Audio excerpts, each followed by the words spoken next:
Quase no fim. Estamos no liso do Sussuarão e seria a maior travessia?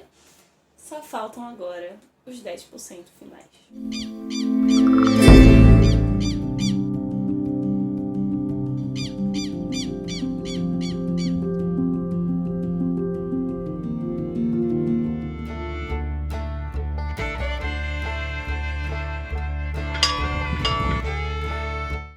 O que temos para hoje, Sanchos e Dulcineias? Eu sou a Larissa Bertolino, você está no Uma Garota Quixotesca, um canal que trata de literatura, abordando pelas temáticas que estas, como o Grande Sertão Veredas e vários outros, têm conexão com o Dom Quixote de La Mancha. E você especificamente se encontra no penúltimo episódio do número 9 da jornada de leitura conjunta O Grande Sertão Veredas. Em janeiro e fevereiro nós estivemos lendo e agora em março estamos concluindo a leitura desse clássico da nossa literatura nacional. Tem sido uma descoberta, ou melhor, uma redescoberta numa fase tão peculiar da minha vida e tem grandes chances de se tornar o meu livro nacional favorito. E uma coisa que eu falei na semana passada e que realmente está bem mais presente na leitura dessa semana, que a voz do Riobaldo está cada vez mais presente. As suas angústias, as suas amarguras, os seus fantasmas estão pulando, estão gritando desse livro nas páginas finais. Tanto que vai ter um momento que ele vai falar, não é um momento específico, é de uma coisa muito específica, mas que reflete esse Riobaldo narrador também. Ele pede que Deus tire dele mesmo, né? Da mesma forma que o demônio é o próprio homem, né? O seu fantasma seja ele mesmo, as suas memórias, aquilo que ele fez e deixou de fazer no passado. É tanto que no meio ali dos conflitos da caverna, né, que eles vão atrás do tesouro do Madeiro Vaz, vai começar a passar toda a sua vida frente dos seus olhos. Ele vai lembrar da carta de Norinhá, sem resposta, lembrar da força que Otacília lhe dá pra seguir lutando, como ele se diferencia de Zé Bebelo em vários aspectos, das mulheres, do Verde Alecrim e de várias outras coisas. Já vai passando uma revisão de bastante coisas ali na sua mente naquele momento pré-conflito. Como se o seu conflito maior fosse o interno e não a batalha em si. Uma das frases mais impactantes dessa semana está lá na página 374 e ele vai dizer o seguinte: o sertão não chama ninguém às claras, mas, porém, se esconde e acena. Fazendo quase essa comparação de novo, né? Do sertão com o demônio. Deus fazendo tudo às claras, deixando tudo sempre claro, e o demônio ali nas artimanhas. O sertão é cheio dessas questões, né? O sertão acena para o homem a sua própria angústia que faz ali o resto. Isso tem reflexo no pacto, né, que também não é feito às claras. Os seus pensamentos sempre estão nesse sistema interno, essas angústias internas que não são passadas pelos outros, mas aos acenos, aos pequenos demonstrativos indicativos do que está acontecendo ali, quem é atento perceberia. Uma cena até engraçada, mas que demonstra um pouquinho disso, é quando ele tá no Verde Alecrim, na casa da Maria da Luz e da Geala, e que o Felisberto vai ficar ali, ele tem aquele conflito, né, entre eu chefe, eu vigia, eu sou o chefe, eu sou o que manda, eu estou aqui desnudo, eu vou ter que ficar lá fora esperando, porque este serzinho aqui, que tem uma bala alojada, que é menor do que eu, vai desfrutar dessa mulher. Mostra como toda essa travessia do Riobaldo, ela vai mudando as suas próprias leis, ela está mudando a sua perspectiva, visão de mundo. Tratando-se, né, do Verde Alecrim como um lugar que ele não verá mais. Como ele sabe que após derrotar o Judas, tudo vai ser diferente, mesmo que isso seja algo inconsciente para ele. Ele não sabe necessariamente o que vai acontecer. E ele vai permitindo algumas coisas que antes não eram permitidas ali no banco. Uma menção no Verde Alecrim, as duas mulheres, que são prostitutas, mas são donas de terra, são duas mulheres extremamente independentes num cenário, num período, uma outra perspectiva de mundo. Nessa fase agora, pelo menos essa semana, houve uma presença, né, mais significativa de várias mulheres. Tem mulheres sendo mencionadas do início ao fim do livro, mas com certeza Grande Sertão Veredas já não é um livro feminino, por retratar um cenário onde esse mundo, esse sertão também, como se ele também não fosse feito para as mulheres. Ele é vazio dessa voz e desse pertencimento também, ou pelo menos da própria noção, no sentido de se notar a presença da mulher. Na página 361, nós vamos entender de fato, então, o que é o liso do Sussuarão, por que ele é tão importante, por que ele será e é tão significativo na obra. Pro Riobaldo, né? Fica meio confuso, mas parece ser um lugar meio inóspito, meio de espinhadeiro. É tão alto que embaixo as onças estão ali, né, parindo e cuidando dos seus filhosos, então é um lugar muito perigoso. Não tem muita água, que não tem consecutivamente alimento, preciso passar para chegar a alguns outros lugares. E nós entendemos que o Medeiro Vaz tentou atravessar, foi mal sucedido. o Riobaldo vai fazer, ele tá totalmente focado nisso. Parece-nos que o pacto foi feito não só para que ele derrote o Judas, mas para derrotar o Judas ele consiga atravessar o liso do Sussuarão, né? Como se o demônio está em todos os lugares. Se o demônio contém o sertão, eu faço pacto com o dono do sertão para eu conseguir atravessar esse sertão. Só que ao mesmo tempo disso, ele também vai falar muito de Deus. Tem uma frase que ele vai dizer assim: Deus deixou, Deus é urgente, sem pressa.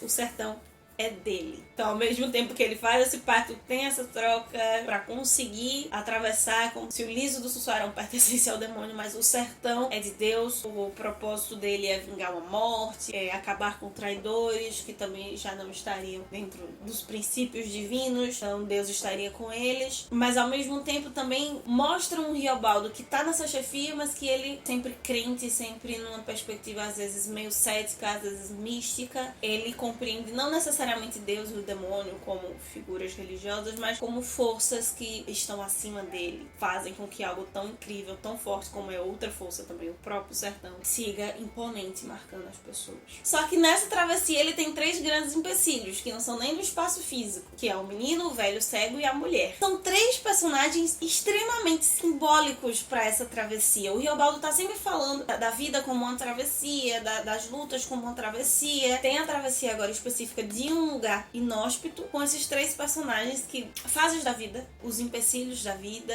mas o velho é cego, a mulher que está grávida, né, numa situação maior, necessidade de cuidado, mas todos esses empecilhos que aí tanto são das fases da vida, quanto que a própria sociedade coloca arbitrariamente por outras questões, coloca como sendo algo negativo, acima, abaixo. Como cada uma dessas fases tem os seus aprendizados, porque o velho é cego, mas ele enxerga coisas, ele percebe coisas do lado místico, do lado espiritual, da própria vivência, que os jagunços não percebem. A criança necessitada de cuidados, mas ao mesmo tempo é muito esperta. A mulher simbolizando ali um sentido de produção, de criação de novas coisas. O Riobaldo se colocando, né, como promotor dessa criança, que vai cuidar dessa criança, que vai cuidar dessa mulher, para que nunca falte nada, que o nome da criança seja Riobaldo, como até um símbolo de um novo mundo, uma nova geração, né? O Riobaldo, assim como o Zé Bebelo, eles querem acabar com a jagunçagem, derrotar o Judas. O nascimento dessa criança também vislumbra o nascimento de um novo período no sertão, um novo período de paz,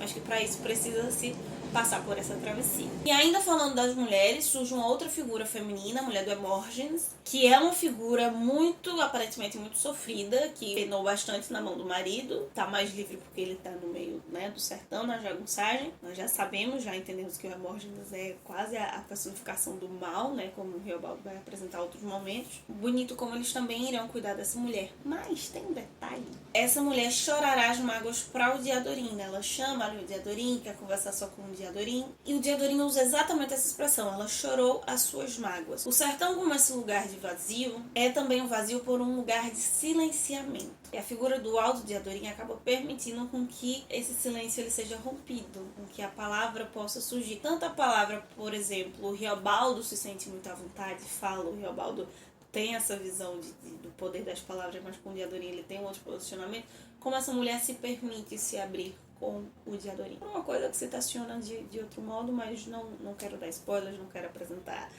perspectivas que possam conduzir demais a leitura de vocês. Mas por quê? Por que necessariamente o Diadorim para conversar com ela? Eles vão buscar as armas do Medeiro Vaz, acabam encontrando o Ricardão, né, primeiro. Eu fiquei pensando não só por uma questão de logística, o Ricardão tá mais próximo, eles estão separados, então o Hermógenes está depois.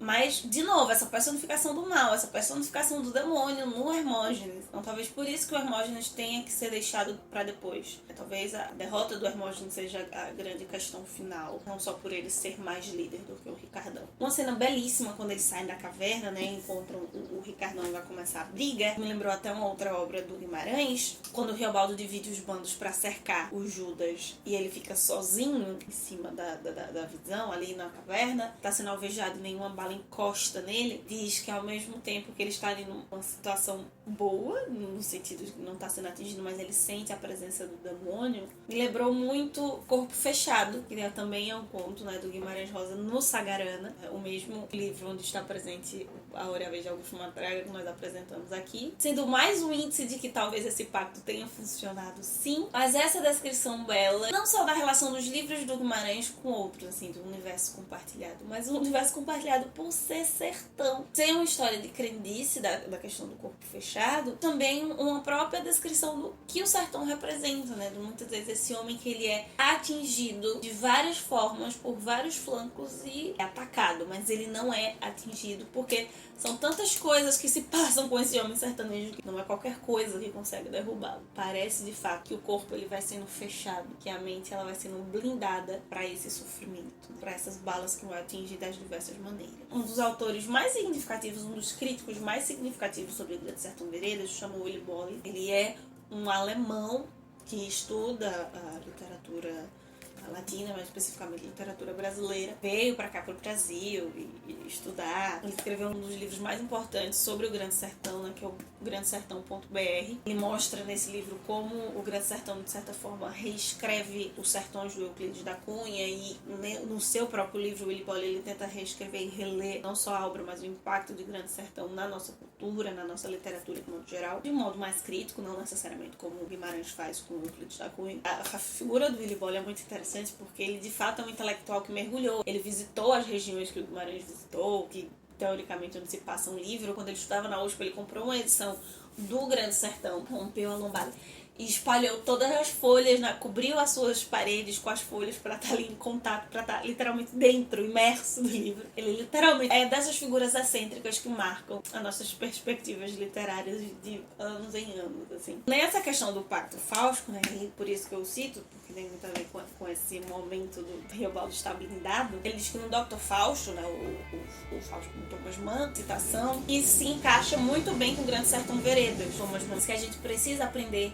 mesmo que seja por cima de grandes espaços desconhecidos. E, de certa forma, a construção do conhecimento é isso. O próprio método científico, nós descobrimos algo, não compreendemos de fato, há um vazio sobre aquilo, e através da metodologia, das hipóteses, da busca pelo conhecimento, vai se construindo. O conhecimento não é algo que se adquire, é algo que se constrói. O Grande Sertão acaba sendo isso, né? Uma grande construção de conhecimento sobre a vida. Talvez que não se finde, né? Uma construção sem final do Riobaldo sobre o demônio, sobre o Teodorim, sobre o sertão, mas especificamente sobre ele mesmo. Tanto o sertão é vazio, quanto a mente do Riobaldo acaba sendo vazia, não por falta de conteúdo, por falta de experiências, mas pela sua vastidão que é desconhecida para ele, assim como os rincões do sertão. Da mesma forma, a nossa mente também é desconhecida, e grandes obras, grandes clássicos como o Grande Sertão Veredas nos possibilitam nos depararmos um pouquinho, que seja, com a nossa própria mente através da literatura, e tentar construir um pouco em cima desse vazio que há nas nossas mentes. Então é isso, meus queridos cavaleiros andantes, nós terminamos 90% desse livro.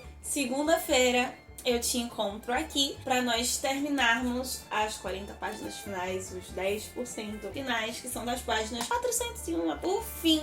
Enquanto isso, nós vamos conversando lá no @umagarota_quixotesca, não só sobre o Grande Sertão, né, fazendo um pouco da contabilidade, se é possível, daquilo que nós conseguimos, nós adquirimos com a leitura desse livro, e já apresentando para você alguma coisinha ali sobre o livro da próxima jornada, que também tem a ver com modernidade, com a comemoração do modernismo, 1922, Don Quixote, tem muita coisa a ver com Don Quixote, mas só vou revelar no dia mesmo, mas você já pode ir pegando alguns spoilers, algumas dicas, até para ir se preparando, tá? Relembrando sempre que, por mais que nós leamos os livros, há um momento que precisamos sair da biblioteca e ver muito além dos moinhos de vento. Valeu!